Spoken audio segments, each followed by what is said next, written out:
बिस्मिल्लाहिर्रहमानिर्रहीम। आज तक के मुअज़्ज़ज़ नाज़रीन अस्सलाम वालेकुम। अब किस्त 137 मुलाहिज़ा फरमाएं।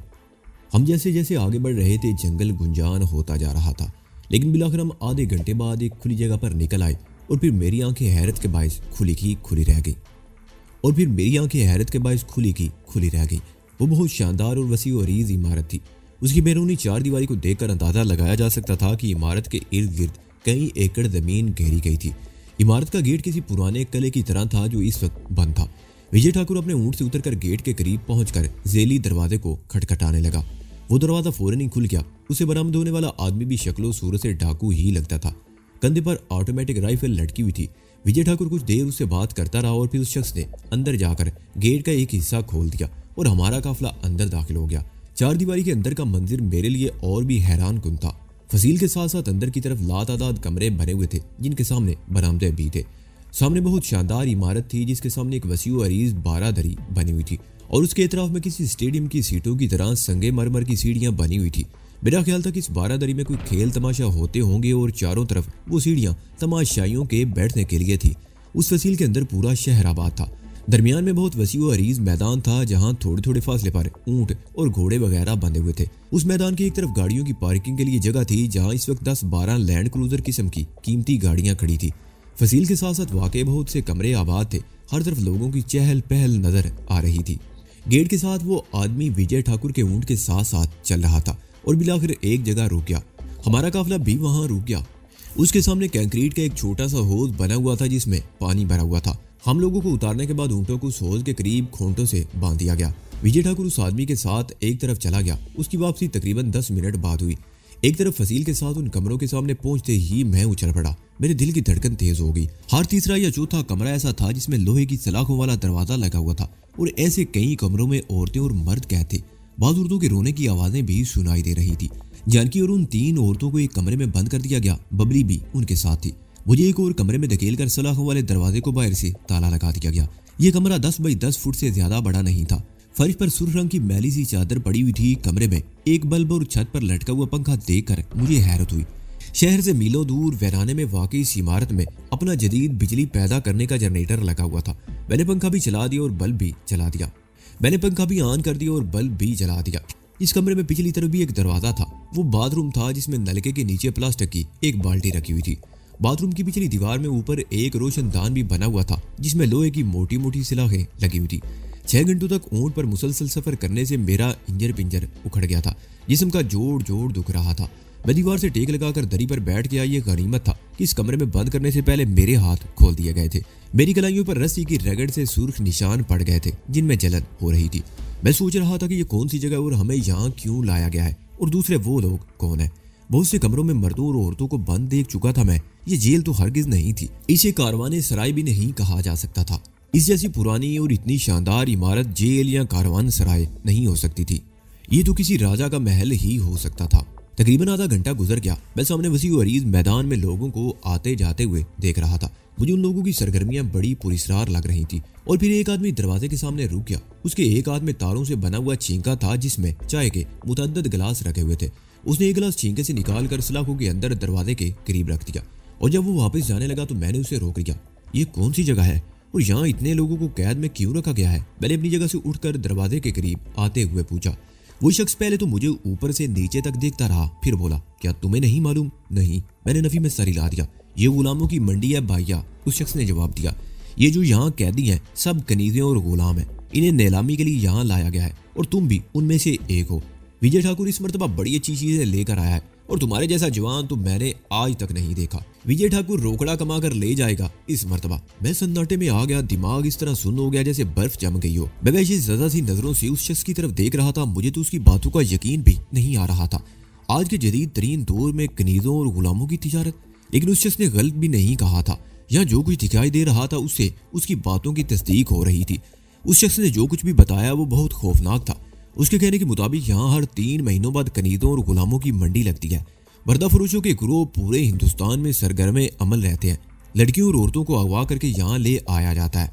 बाद मर्द भी उनके हत्थे चढ़ जाते हैं, लेकिन ज्यादा तवज्जो हसीन और जवान औरतों पर दी जाती है। यहाँ 3 दिन तक मेला सा लगा रहता है। हिंदुस्तान के कोने कोने से दौलतमंद लोग कनीज़े और गुलाम खरीदने के लिए यहाँ आते हैं। नीलामी रात के वक्त उस बारादरी में होती है जिसके चारों तरफ खरीदारों के लिए बैठने के लिए सीटें बनी हुई हैं। इंसानों की खरीदो फरोख्त तो जुर्म है, क्या यहाँ की हुकूमत उनके खिलाफ कोई कार्रवाई नहीं करती? मैंने उसके खामोश होने पर कहा, सरकार। वो शख्स मुस्कुरा दिया, मैं तो ये जानता हूँ भैया कि दुनिया के हर मुल्क में इंसानों की खरीदो फरोख्त को संगीन तरीन जुर्म समझा जाता है, मगर दुनिया में हर जगह ये घिनौना कारोबार होता है। अंदाज मुख्तलिफ है, तरीके अलग अलग हैं। ये मंडी किसी भी आबादी से मीलों दूर है, मगर सरकार सब कुछ जानती है। कानून की रक्षा करने वालों को भत्ता मिलता है तो वो इसके खिलाफ कार्रवाई क्यों करेंगे? यहाँ तो सियासी लीडर भी आते हैं और खूबसूरत कनीजें खरीद कर ले जाते हैं। तुम चाय पियो भैया, ये सब कुछ मत सोचो, तुम्हारी तकदीर पर तो मोहर लग चुकी है, सोचना अब तुम्हारा काम नहीं है। वो शख्स चला गया और मैं देर तक बैठा इस सूरत के बारे में सोचता रहा। मेरे दिमाग पर धुंध सी छाई हुई थी। ये सब कुछ देखने और सुनने के बाद भी मुझे यकीन नहीं आ रहा था कि यहाँ इंसानों की तिजारत होती है। मैं जैसे जैसे सोचता गया मेरा जहन उलझता चला गया। हिंदुस्तान वाकई बहुत पुरस्कार मुल्क है, मुझे भी नीलामी की सूली पर चढ़ा दिया जाने वाला था। ये सोचकर ही मेरा दिल कह के लगाने को चाह रहा था। मैंने सलाखों के करीब रखा वो गिलास उठा लिया और चाय के हल्के हल्के घूंट लेने लगा। मेरे दिमाग में अब भी सनसनाहट फैली हुई थी और मैं सोच रहा था कि क्या मेरी कहानी यहीं पर खत्म हो जाएगी? क्या मैं अपने माँ बाप, थाई और उन दर्जनों बेगुनाहों का बदला नहीं ले सकूंगा जिन्हें दारा और उसके साथियों ने बेदर्दी से मौत के घाट उतार दिया था? क्या दारा इसी तरह दंदराता फिरेगा, उसे उसके घिनौने जराइम की सजा नहीं मिलेगी? और क्या मेरी बाकी जिंदगी गुलामी में गुजरेगी? मेरे गले में तोक पड़ा रहेगा और मैं अपनी मर्जी से सांस भी नहीं ले सकूंगा? ये सोचें बड़ी भयानक थी, लेकिन हकीकत से भी इनका गहरा ताल्लुक था। इनसे फरार का कोई रास्ता नजर नहीं आ रहा था। लखलिस्तान में एक कोशिश मैं कर चुका था, लेकिन मुकद्दर ने मेरा साथ नहीं दिया था और यहाँ तो ऐसा कोई चांस भी नजर नहीं आ रहा था। अगर मेरी कोई ऐसी कोशिश कामयाब हो भी गई तो यहाँ से निकल नहीं सकूंगा। वक्त की रफ्तार जैसे थम गई थी। मैं सलाखों के पीछे बैठा बाहर देखता रहा। लोगों की सरगर्मियां बढ़ गई थी। लोगों के कारवां यहाँ आए थे। लोगों की हाउ के साथ ऊंटों की बिलबिलाट की आवाजें भी फजा में गूंज रही थी। मैंने 3 और शानदार गाड़ियां पार्किंग एरिया की तरफ जाते हुए देखी थी। ये खरीदारों की गाड़ियां थी। उनकी रिहाइश का इंतजाम भी इमारत के मरकजी हिस्से में था। लोगों को हाथों हाथ लिया जा रहा था। शाम का अंधेरा फैलने लगा। वसीउ अरीज मैदान में इमारत के मुख्तलिफ हिस्सों में बरकी कम कमे जगमगा उठे। लोगों की सरगर्मियां कुछ और तेज हो गई। हर तरफ से शोर की आवाजें सुनाई दे रही थी। 8 बजे के करीब वो आदमी मेरे लिए खाना लेकर आ गया जो पहले चाय लाया था। पीतल के थाल में वो 2 रोटियां रखी हुई थी। एक कटोरी में पानी की तरह मूंग की दाल थी और दूसरी कटोरी में आलू की भुजिया थी।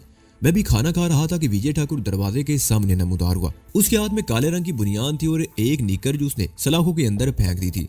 रोटी खाकर नहा लेना और ये कपड़े पहन लेना। वो रुके बगैर वापस चला गया और फिर तकरीबन 2 घंटों बाद मुझे राइफलों की जद पर रखकर उस तरफ ले जाया गया। इस वक्त मेरे पैर भी खुले हुए थे और हाथ भी आजाद थे। मेरे हाथ इसलिए नहीं बांधे गए थे कि उन्हें शायद यकीन था कि 20 लोगों की मौजूदगी में मैं कोई गड़बड़ करने की कोशिश नहीं करूंगा। वो मंजर देखकर मेरी आंखें मारे हैरत के खुली की खुली रह गई। बारादरी बगैर नूर भरी हुई थी। चारों तरफ सीटों पर वो दौलतमंद लोग बैठे हुए थे जो खूबसूरत कनीजें और गुलाम खरीदने के लिए हिंदुस्तान के शहरों से यहाँ आए थे। इस वक्त बारादरी के वस्त में एक नायत खूबसूरत औरत खड़ी थी। उसकी उम्र 30-32 साल के लगभग रही होगी। उसके जिस्म पर नायत मुख्तसर सा लिबास था। वो हिरनी की तरह सहमी हुई थी। उसके करीब ही एक आदमी खड़ा था जिसने जरक बरक मुकामी लिबास पहन रखा था। उस हसीना की तारीफ में जमीनों आसमान के किलाबे मिला रहा था। उसके हुस्न शबाब की तारीफों के पुल बांधने के साथ साथ उसके जिस्म के मुख्तलिफ हिस्सों को छू भी रहा था। और औरत ऐसे हर मौके पर अपना बदन चुराने की कोशिश कर रही थी। और फिर उसकी बोली लगने लगी। बोली देने वाले उस जगह पर उठकर आते और उस हसीना के बदन को टटोल कर देखते और बोली देकर अपनी जगह पर चले जाते। 1 घंटे में 3 लड़कियां नीलाम हो गई। उनकी किस्मत के सौदे हो गए थे। उनकी कीमत लग गई थी और वो एक हाथ से दूसरे हाथों में मुंतकिल हो गई। उनकी तकदीर पर गुलामी की मोहर लगा दी गई थी। आधी रात के करीब 2 गुलाम भी नीलाम हुए और फिर बारादरी में उन्हें लाया गया। मैंने महसूस किया था कि मेरे आते ही वहां कुछ हलचल सी मच गई थी। मक्खियों की भिनभिनाहट की तरह सरगोशियां उभरने लगी। नीलामी की आवाज लगाने वाले को गालबन मेरे बारे में सब कुछ बता दिया गया था। वो अपनी चरब जबानी से मुझे सुपरमैन बनाने की कोशिश कर रहा था। मेरे जिस्म के मुख्तलिफ हिस्सों पर हाथ मारकर मेरे अंदर भरी हुई ताकत और मेरे जिस्म के बारे में बता रहा था। उसने मुझे यूसुफ सानी का नाम भी दिया था। वो जो कुछ भी कह रहा था कुछ गलत नहीं था। गोरी चिट्टी रंगत, दराज कामत और उभरे हुए मसल। मेरे जिस्म पर स्याह रंग की बुनियान भी थी जो खास तौर पर पहनाई गई थी। इस मुख्तसर से लिबास में मेरे मसल कुछ और भी नुमायां हो गए थे। 1-2 आदमियों ने मेरे करीब आकर मुझे इस तरह देखा था जैसे कुर्बानी का बकरा खरीदने से पहले टटोला जाता है। मैं अपने आप में अजीब सी कैफियत महसूस कर रहा था। सनसनी थी जो बरकी लहरों की तरह मेरे पूरे जिस्म में दौड़ रही थी। दिल चाह रहा था कि यहाँ से भाग जाऊं। हो सकता है मैं किसी कोशिश में कामयाब भी हो जाता, मगर जानकी के बगैर मैं इसका तसव्वुर भी नहीं कर सकता था। इसी दौरान मैं विजय ठाकुर भी ऊपर आ गया। वो मुस्कुराती हुई नजरों से कभी मुझे देखता और कभी चारों तरफ बैठे हुए लोगों को देखने लगता। दूसरा शख्स मेरा एक हाथ पकड़कर उठाते हुए कह रहा था, सन्यासी वासुदेव को आप सब लोग जानते हैं, बहुत सी नजरें उसे तलाश भी कर रही हैं, मगर आज वो यहाँ नहीं है। आप लोग जानते हैं वासुदेव एक बिफरा हुआ सांड था, वो 4 आदमियों के काबू में भी नहीं आता था, मगर ये नौजवान, उसने मेरा हाथ कुछ और ऊपर उठा दिया। यह है वो नौजवान जिसने 2 मिनट में वासुदेव की गर्दन मरोड़ दी और उसे नरक में पहुंचा दिया। एक बार फिर सरगोशियों की भिनभिनाहट सुनाई देने लगी। मेरे दिमाग में आंधियां चलने लगी थी। उन सब के सामने मुझे कातिल साबित कर दिया था। वो कह रहा था, इसका खरीदार वही होगा जो इसे संभाल सके। है कोई ऐसा दिल वाला जो इस शेर को अपने घर ले जा सके? मेरी बोली 25,000। सरगोशियों की भिनभिनाहट एक बार फिर फजा में इर्ताश पैदा करने लगी। 50,000। एक तरफ से ये खनकती हुई नुस्वानी आवाज सुनते ही सन्नाटा छा गया। खामोशी इस कदर गहरी थी जैसे वहां जिंदगी का वजूद ही ना हो। सब लोग मुड़कर उस तरफ देखने लगे और फिर वो खामोशी ज्यादा देर तक बरकरार न रह सकी। लोगों की सरगोशियां एक बार फिर मक्खियों की भिनभिनाहट सी पैदा करने लगी। मैं भी चौंकर उस तरफ देखने लगा। उसके साथ ही मुझे सीने में सांस रुकता हुआ महसूस होने लगा। मेरी बोली लगाने वाली अपनी जगह से उठ रही थी। मैंने जिंदगी में बड़ी हसीन औरतें देखी थी और बात तो ऐसी थी जिन पर नजरें पड़ते ही दिल में कुछ होने लगता था, मगर ये तो कुछ और ही चीज थी। किसी अप्सरा ने औरत का रूप धार लिया था। 6 फुट के करीब कद, बड़ा बड़ा सडूल जिस्म, गजाल जैसी मोटी मोटी सी आंखें, सेब जैसे गाल और गुलाब की पंखड़ियों जैसे सुर्ख होंठ। उसका लिबास भी अजीब था, जिस्म से बदन के नशीबो फराज नुमाया नजर आ रहे थे। उसके चेहरे पर शाना तमकनत और खड़े होने का अंदाज बड़ा दिलफरेब था और वो पुरवकार अंदाज में कदम उठाती हुई 12धारी में आ गई। चंद में मेरे सामने खड़ी बड़ी दिलफरेब नजरों से मेरे सरापा का जायजा लेती रही, फिर हाथ बढ़ाकर बाजू के मसल टटोलने लगी। उसके साथ ही उसके होंठों पर पूरी इसरार सी मुस्कुराहट आ गई। लोगों की सरगोशियां अब भी जारी थी। मैं 3-4 घंटों से यहाँ कनीजों और गुलामों को नीलाम होते हुए देख रहा था। बाद हसीन तरीन औरतें भी नीलाम हुई थी, लेकिन किसी के लिए कोई भी बोली 5,000 से ज्यादा नहीं बढ़ी थी और इस अफसरा ने मेरे लिए डबल बोली लगाकर लोगों को हैरान कर दिया था। और गालिबन ये 6 मगोइयां इसी सिलसिले में हो रही थी। हीरे की कदर जोहरी ही जानता है, बोली की आवाज लगाने वाला कह रहा था। ये हीरा सिर्फ 50,000 में, कोई और कदरदां 60,000। एक और मर्दाना आवाज सुनाई दी। सब लोगों ने मुड़कर उस तरफ देखा। भारी भरकम और ऊंचे लंबे कद के मालिक उस शख्स ने राजस्थानी लिबास पहन रखा था। सर पर गुलाबी रंग की पगड़ी थी। शान बढ़ाने के लिए कमर के साथ म्यान में तलवार भी लटकी हुई थी। 1 लाख। मेरे सामने खड़ी हुई हसीना ने बोली लगाई। एक बार फिर सन्नाटा छा गया। 1.25 लाख। उसके हरीफ ने 25,000 बढ़ा दिए थे। 2 लाख। हसीना ने 75,000 का इजाफा कर दिया। उसके ऊँटों पर बड़ी दिलफरेब मुस्कुराहट बिखर गई थी। 2.5 लाख। हरीफ ने नई बोली लगा दी। सन्नाटा बरकरार था। लोग हैरत से एक दूसरे की तरफ देख रहे थे। शायद पहले ऐसा कभी नहीं हुआ था। एक तरफ खड़े हुए विजय ठाकुर की बांछें खिली जा रही थी। 3 लाख। हसीना ने बोली लगाई और मुस्कुराती हुई नजरों से मेरी तरफ देखने लगी। धन्यवाद रूपमती जी। हरीफ ने दोनों हाथ जोड़ दिए। बोली 3 लाख पर रुक गई। रूपमती नाम की अप्सरा फातिहाना अंदाज में चारों तरफ देखने लगी, फिर एक मुस्कुराती हुई नजर मेरे चेहरे पर डाली और पुरवकार अंदाज में कदम उठाती हुई अपनी जगह पर चली गई। बोली की आवाज लगाने वाला इश्तियाल दिलाने वाले अंदाज में बोली बढ़ाने की आवाज लगाता रहा, लेकिन सन्नाटे में कोई आवाज सुनाई नहीं दी। उसने बोली रूपमती के नाम पर खत्म कर दी। मेरे गले में 20 इंच मोटी सी रस्सी का तोक पहनाने के लिए वो आगे बढ़ा तो रूपमती अपनी जगह से खड़ी हो गई। नहीं, उसने बुलंद आवाज में कहा, इसकी जरूरत नहीं, इसे मेरे आदमियों के हवाले कर दो। नीलाम होने वाली हर औरत और मर्द के गले में इसी तरह का तोक पहनाया जाता रहा था, लेकिन रूपमती ने मुझे गुलामी का तोक पहनाने से मना करके भी लोगों को हैरत में डाल दिया था। 2 लंबे तिरंगे आदमी 12धारी में आ गए और मुझे बाहों से पकड़कर इमारत के अंदर ले गए। अंदर से इमारत बहुत शानदार थी। कई रायदारियों से घिरे हुए वो एक कमरे के सामने रुक गए। दरवाजा खोलकर मुझे अंदर धकेल दिया गया और दरवाजा बंद करके बाहर से ताला लगा दिया गया। कमरे में कालीन बिछा हुआ था। फर्नीचर नाम की कोई चीज भी इस कमरे में ना थी। मैं दीवार से टेक लगाए बैठा सूरत-ए-हाल का जायजा करने लगा। क्या मेरा मुकद्दर यही था कि बाकी की जिंदगी एक औरत की गुलामी में गुजार दूं? यहाँ आने के बाद जानकी को मुझसे अलग कर दिया गया था। मुझे कोई इल्म नहीं था कि उसकी बोली मुझसे पहले लग चुकी थी या उसकी नीलामी अभी बाकी थी। क्या मैं उसे दोबारा देख सकूंगा या नहीं? किस्मत की अजीब सितम जरीफी थी। उसने मेरे लिए सब कुछ छोड़ दिया था। कदम कदम पर अपनी जिंदगी दांव पर लगाई थी और बिलाकर मुझसे इस तरह बिछड़ जाएगी, ये तो मैंने कभी सोचा भी न था। मेरे जहन में रूपमती का ख्याल उभर आया। वो बिलाशुबा दुनिया की हसीन तरीन औरत थी। उसने मुझे 3 लाख में खरीदा था। मुझसे पहले किसी भी गुलाम की बोली 30-35 हजार से ऊपर नहीं गई थी और मेरी बोली 3 लाख पर खत्म हुई थी। बोली शुरू होते ही मैंने अंदाजा लगा लिया था कि रूपमती मुझे हर कीमत पर खरीदना चाहती है। उसका हरीफ बोली बढ़ाता तो ये और आगे बढ़ती, मगर हरीफ ने हथियार डाल दिए थे और रूपमती ने मुझे 3 लाख में खरीद लिया था। और यहाँ की रवायत के बरखिलाफ उसने मेरे गले में गुलामी का तोक भी नहीं डालने दिया था। रूपमती ने मुझे क्यों खरीदा था, ये सवाल निशान बार मेरे जहन में उभर रहा था। मैं भी ये सब कुछ सोच ही रहा था कि बाहर कदमों की आवाज सुनाई दी जो दरवाजे के सामने रुक गई। चंद सेकंड बाद दरवाजा खुला, किसी ने एक औरत को अंदर धकेला और दरवाजा धड़ से बंद हो गया। वो औरत मुंह के बल कालीन पर गिरी, उसके मुंह से भी हल्की सी चीख निकल गई और जब उसने अपना चेहरा ऊपर उठाया तो मैं उछल पड़ा। वो जानकी थी। जानकी ने भी मेरी तरफ देखा और फिर हम दोनों वालियाना अंदाज में एक दूसरे की तरफ लपके और इस तरह एक दूसरे से लिपट गए जैसे सदियों से बिछड़े हुए हों। मैंने जानकी को अपने से अलग किया तो उसकी आंखें भीगी हुई थी। वो चल लम्हे मेरी तरफ देखती रही और फिर मुझसे लिपट गई। उसी लम्हे दरवाजा खुला। मैंने आवाज सुनकर उस तरफ देखा। रूपमती दरवाजे में खड़ी अजीब सी नजरों से हमारी तरफ देख रही थी। उसके चेहरे पर अजीब से तासरात उभर आए थे और आंखों में वहशत नाच रही थी। रूपमती को इस तरह अचानक सामने देखकर मेरा दिल यक बार की उछल पड़ा।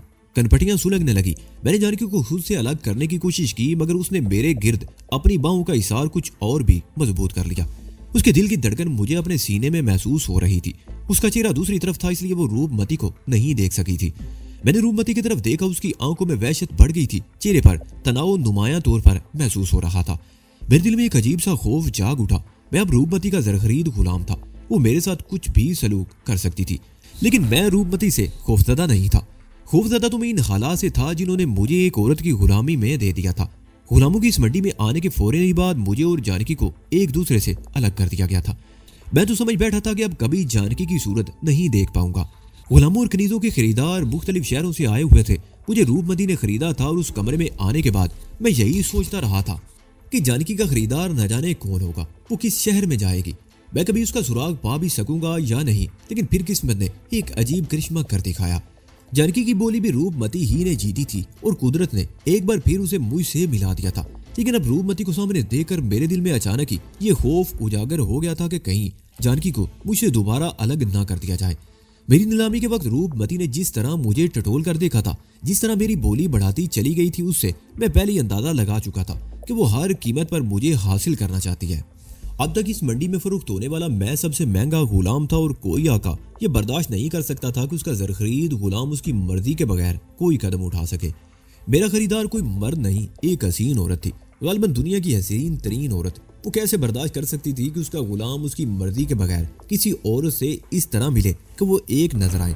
सबसे ज्यादा खौफनाक बात यह थी कि हमें इस तरह एक दूसरे से लिपटे देखकर रूपमती ये समझ गई थी कि हम एक दूसरे के लिए अजनबी नहीं है और इस हकीकत का इंकशाफ हमारे लिए नुकसानदेह साबित हो सकता था।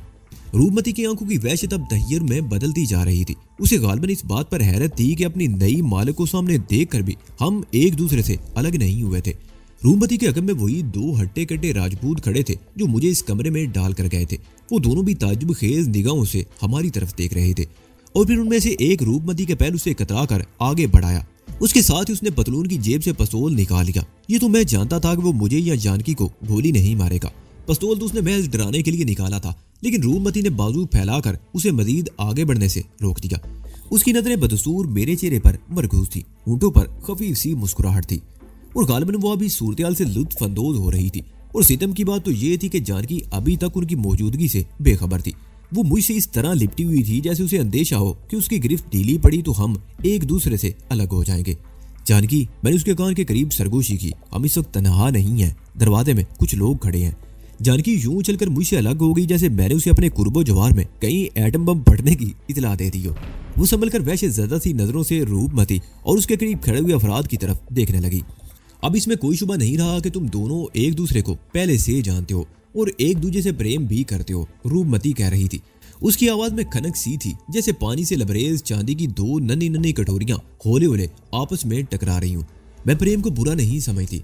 इंसान को जिंदगी में कभी ना कभी किसी ना किसी से प्रेम जरूर होना चाहिए। प्रेम के बगैर ये जीवन बिल्कुल फीका फीका सा लगता है। लेकिन ये प्रेम कुथा उस वक्त अच्छी लगती है जब इंसान आजाद हो, उसकी जिंदगी अपनी हो, ख्वाहिशात उसकी मर्जी के ताबी हो। लेकिन जब जिंदगी का मालिक व मुख्तार कोई और हो, सांसों की डोरी किसी दूसरे के हाथ में हो, तो प्रेम की बातें बड़ी अजीब सी लगती हैं। वो एक लम्हे को खामोश हुई, फिर बात जारी रखते हुए कहने लगी, प्रेम तो आजाद फजाओं का पंछी है। कैद में रहकर वो परवाज नहीं कर सकता बल्कि फड़फड़ा कर रह जाता है। और ज्यादा फलसफा बिगाड़ने की जरूरत नहीं। जानकी ने रूपमती की बात काट दी। उसके लहजे में बेपनाह तलखी थी। आज तुमने दौलत के बलबूते पर हमें खरीद लिया है, लेकिन ये बात जहन में रखना कि कल को हम भी तुम्हें अपने पैर चाटने पर मजबूर कर सकते हैं। रूपमती के चेहरे पर शदीद तनाव सा पैदा हो गया। उसकी मोटी मोटी आंखों में चिंगारियां सी मचलने लगी। इससे पहले कि वो कुछ कहने के लिए होंठों को हरकत देती, दूसरा आदमी उसके अकब से निकलकर तेजी से आगे बढ़ा। उसके हाथ में बेद की छड़ी थी जिसकी मोटाई हाथ की छोटी उंगली के बराबर और लंबाई 3 फुट के करीब थी। उसने जानकी को गुस्ताखी की सजा देने के लिए छड़ी वाला हाथ ऊपर उठाया। बेद की लचकदार छड़ी हवा को चीरती हुई जू की आवाज के साथ जानकी की तरफ बढ़ी, लेकिन इससे पहले कि छड़ी जानकी के बदन के किसी हिस्से को छूती, मैंने बड़ी फुर्ती से हाथ बढ़ाकर छड़ी को पकड़ लिया और उसके साथ ही एक जोरदार झटका दिया। उस लंबे तिरंगे शख्स को शायद मेरी तरफ से इस रद्द-ए-अमल की तवक्को नहीं थी। वो झटका खाकर अपनी ही जोंक में लड़खड़ाता हुआ सामने वाली दीवार से टकराया। मैंने ताकत का ये हल्का सा मुजाहिरा अपनी जगह से हरकत किए बगैर बैठे बैठे ही किया था। छड़ी अब मेरे हाथ में थी। मैं एक झटके से उठकर खड़ा हो गया। दीवार से टकराने वाला शख्स बड़ी तेजी से पलटा। अपनी इस तौहीन पर उसकी आंखों में खून उतर आया और फिर उसने हैरत अंगेज फुर्ती का मुजाहिरा करते हुए मेरी तरफ छलांग लगा दी। लेकिन मुझ पर हमला करने की हसरत उसके सीने ही में दम तोड़ गई। वो जैसे ही मेरे करीब पहुंचा, मैं तेजी से नीचे झुका और उसे दोनों बाजुओं पर उठाकर उछाल दिया। वो दीवार से टकराकर नीचे गिरा। उसके हल्क से तेज करार निकल गई थी। रूपमती के दाईं तरफ खड़ा हुआ दूसरा आदमी पस्तौल संभालकर तेजी से आगे बढ़ा, लेकिन रूपमती ने एक बार फिर हाथ उठाकर उसे रोक दिया। नहीं तेज सिंह, वो बोली, तुम मुदाखलत नहीं करोगे। मुझे ये देखने का मौका दो कि मैंने इस गुलाम पर पैसे जाया तो नहीं कर दिए, और तुम ये पिस्तौल जेब में रख लो और मैं कोई गड़बड़ पसंद नहीं करूंगी। तेज सिंह ने अजीब सी नजरों से रूपमती की तरफ देखा। उसने कुछ कहना भी चाहा, मगर रूपमती ने होंठों पर उंगली रखकर उसे खामोश रहने का इशारा किया। मेरा हरीफ अब वही था जिसे मैंने उठाकर दीवार पर दे मारा था।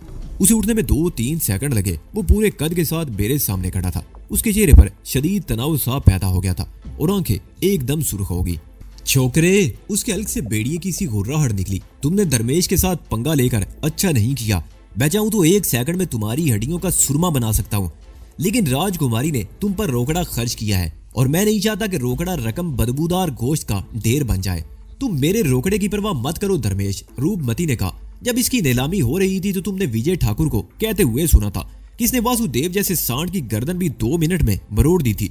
ये एक अच्छी बात है कि इसे खरीदते ही इसकी ताकत देखने का मौका मिल रहा है। तुम मेरे रोकड़े की फिक्र मत करो। अगर तुमने इसकी गर्दन मरोड़ दी तो मैं तुम्हारी वो ख्वाहिश पूरी कर दूंगी जो अब भी तुम्हारे दिल में मचल रही है। दरवेश ने रूपमती की तरफ देखा। रूपमती के होंठों पर दिल फरेब सी मुस्कुराहट आ गई। होंठों में मखसूस अंदाज में खम पैदा करते ही उसके बाएं गाल पर एक नन्हा सा डिंपल पैदा हो गया था, जिसने उसके हुस्न में और भी कई गुना इजाफा कर दिया था। उसने इसके साथ ही अपने बदन को इस जाविये से हरकत दी कि उसके दाएं कंधे पर टिका हुआ कपड़े का स्ट्रैप सिरक कर कंधे के बिल्कुल किनारे पर आ गया और उसके बदन का सामने वाला हिस्सा कुछ और भी उरियां हो गया। मैंने उस नजर से रूपमती को नहीं देखा था, बल्कि हकीकत तो ये थी कि अभी तक उसे नजर भरकर देखने का मौका ही नहीं मिला था। ये दिलफरेब मंजर मेरे लिए नहीं बल्कि दरमेश को इश्तियाल दिलाने के लिए था, ताकि वो मुझ पर हमलावर हो और रूपमती को मेरी ताकत का मुजाहरा देखने का मौका भी मिल सके। वैसे ये बात मैं समझ गया था कि रूपमती के हवाले से दरवेश के सीने में कौन सी ख्वाहिश मचल रही होगी, इसलिए तो रूपमती उसे इश्तियाल दिला रही थी। और तुम, रूपमती माने खेज निगाहों से मेरी तरफ देखते हुए बोली, तुम जानते हो मैंने तुम्हें 3 लाख रुपयों में खरीदा है। तुम मेरे गुलाम हो। तुम्हें देखकर मैं अंदाजा लगा सकती हूँ कि तुम गुलामी के मफहूम से भी आशना नहीं हो, लेकिन गुलामों के साथ जो सलूक होता है तुम उसके तसव्वुर से भी कांप उठोगे। मगर मैं तुम्हें भी शुरू ही में एक मौका फराम कर रही हूँ। दरमेश को अपनी ताकत पर घुमंड है। इसे आज तक कोई सूरमा छू नहीं सका, लेकिन तुमने इसे उठाकर पटक दिया। तुम्हारी ये अदा मुझे पसंद आई। अगर तुम दरमेश को पिछाड़ने में कामयाब हो गए तो तुम्हें बहुत सी मरात मिल सकती हैं। मैं दिली दिल में मुस्कुरा दिया। वो एक तीर से 2 शिकार करना चाहती थी। उसने दरमेश को जो झलक दिखाई थी वो मेरे लिए भी थी। उसने मुझे भी इश्तियाल दिलाने की कोशिश की थी, मगर मैं ऐसी खराफात से अभी बहुत दूर था। मेरी जिंदगी में कितनी हसीन लड़कियां आई थी, मगर मेरे दिल में कभी ऐसी कोई बात नहीं आई थी। सिर्फ एक मर्तबा गोल्डन ट्राई एंगल में सोनिया के फ्रेम में आ गया था। उसके बाद जिंदगी में ऐसे कई मोड़ आए थे कि मेरी जगह कोई और होता तो हर मोड़ पर फिसलता, मगर मैं बड़ी मजबूती से कदम जमाए चल रहा था। इससे ज्यादा इस्तकलाल और क्या हो सकता है कि जानकी जैसी हसीना मुस्तकिल तौर पर मेरे साथ रही थी और मैं अपने आप को अब तक उससे बचाए हुए था। लेकिन यहाँ इस कमरे में मुझे और जानकी को एक दूसरे से लिपटे देकर रूपमती ने कुछ गलत मतलब अखज़ किया और अब अपने हुस्न शबाब की झलक दिखलाकर मुझे अपने पालतू सांड दरमेश के खिलाफ इश्तियाल दिला रही थी। दरमेश वाकई सांड ही था। 6.5 फुट के करीब कद, कसरती बदन और बाजुओं के उभरे हुए मसल। अगर उसका एक हाथ भी मुझे पड़ जाता तो मैं कई कलाबाजियां खाता हुआ दूर जा गिरता। लेकिन मैं समझ गया था कि उसमें सिर्फ ताकत थी, उसके इस्तेमाल का सलीका नहीं था। मैं ये भी जान गया था कि वो गर्म दिमाग का आदमी है। ठंडे दिमाग का होता तो इस तरह जानकी को मारने के लिए ना लपकता और ना ही सोचे समझे बगैर पलटकर मुझ पर हमला आवर होता, जिसकी सजा उसे भुगतना पड़ी थी। यह कमरा खासा बड़ा था। दरवेश मुझसे तकरीबन 8 फुट दूर खड़ा खूनख्वार नजरों से मुझे देख रहा था। वो कभी मुठ्ठियां बीनता और कभी उंगलियों को खौफनाक पंजे की तरह मोड़ने लगता। उसके जबड़ों के मसल्स भी उभरे हुए थे। वो अपनी जगह पर खड़ा इस तरह हिल रहा था जैसे हमला करने के लिए मौके की तलाश में हो। मैं अपनी जगह पर पुरसुकून हालत में खड़ा था। बैद की छड़ी अभी तक मेरे हाथ में थी। मैंने एक नजर जानकी की तरफ देखा, वो अपनी जगह से उठ चुकी थी। मैंने छड़ी उसकी तरफ उछाल दी जिसे उसने हवा ही में झपट लिया और सामने वाली दीवार के साथ लगकर खड़ी हो गई। मेरा ख्याल इस वक्त रात के 3 बजने वाले हैं। बाहर गुलामों और कनीजों का नीलाम अब भी जारी था।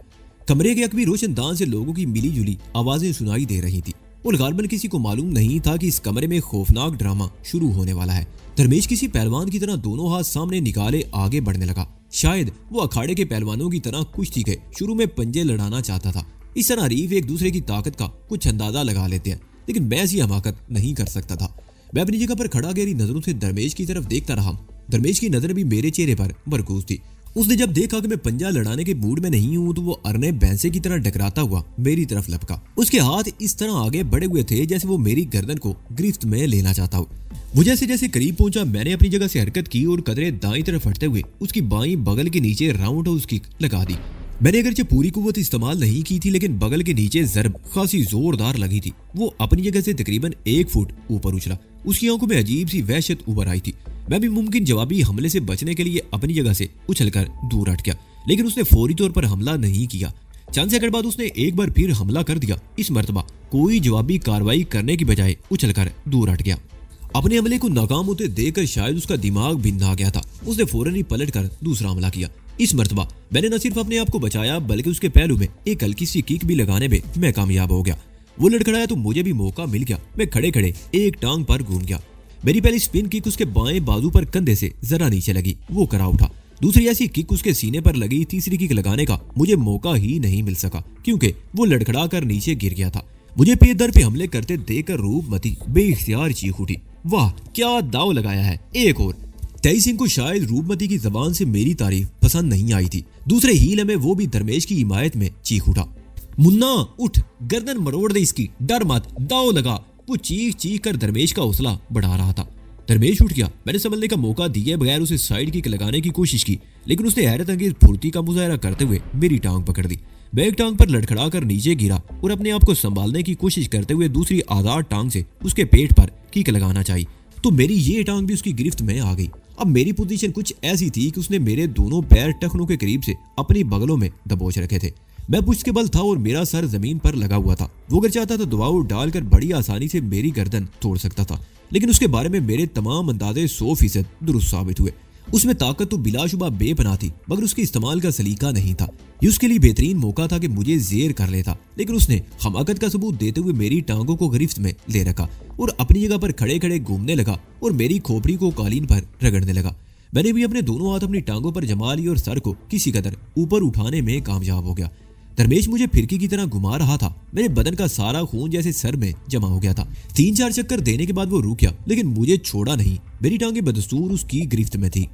उसके रुक जाने से मेरा सर जमीन से टकराया था। अगर कालीन ना होता तो खोपड़ी की खाल फट जाती। दिमाग की नसों में तनाव सा पैदा होता जा रहा था। कानों में सीटियां बजने लगी। मैं पूरी तरह उसकी गिरफ्त में था। मेरे दोनों हाथ अगरचे आजाद थे, लेकिन मैं उनसे कोई काम लेने की पोजीशन में नहीं था। सूरत वाकई बेहद नाजुक और संगीन थी। आंखों के आगे नीली पीली चिंगारियां सी रक्स करने लगी। मैं सोच रहा था कि अगर यही सूरत हाल कुछ और देर बरकरार रही तो मेरी दिमाग की नसें फट जाएंगी और नाक और कानों से खून बहना शुरू हो जाएगा। दरवेश ने भी यह अंदाजा लगा लिया था कि उसका यही दाव मुझे शिकस्त से 2-4 कर सकता है, इसलिए वो मेरी टांगों को गिरफ्त में रखने के लिए पूरी कुव्वत इस्तेमाल कर रहा था। मुन्ना इसके सर पर दबाव डाल, गर्दन तोड़ दे इसकी। तेई सिंह की आवाज मुझे बहुत दूर से आती हुई महसूस हुई। उसने सूरत का बिल्कुल सही तजिया किया था और दरवेश को मेरी गर्दन तोड़ देने का मशवरा दिया था। वजू संभालो अपने आप को, उठो संभालो। ये जानकी की आवाज थी जो किसी गहरे कुएं की तह से आती हुई महसूस हुई थी, लेकिन इस आवाज ने मुझे नया हौसला बख्शा और मैंने अपना आखिरी ज़रबा इस्तेमाल करने का फैसला कर लिया। ये चीज की वो पूरी इसरार कुव्वत थी जिसने मुझे हर तकलीफ और अज़ियत से बेनियाज कर दिया था। मैं ये भूल गया था कि मेरे दिमाग में शदीद तनाव है और नसें फटने वाली हैं। मैंने अपने दोनों हाथ ऊपर कर लिए। मुठ्ठियां खुद ब खुद भिंच गईं और मैं अपने आप को ऊपर उठाने लगा।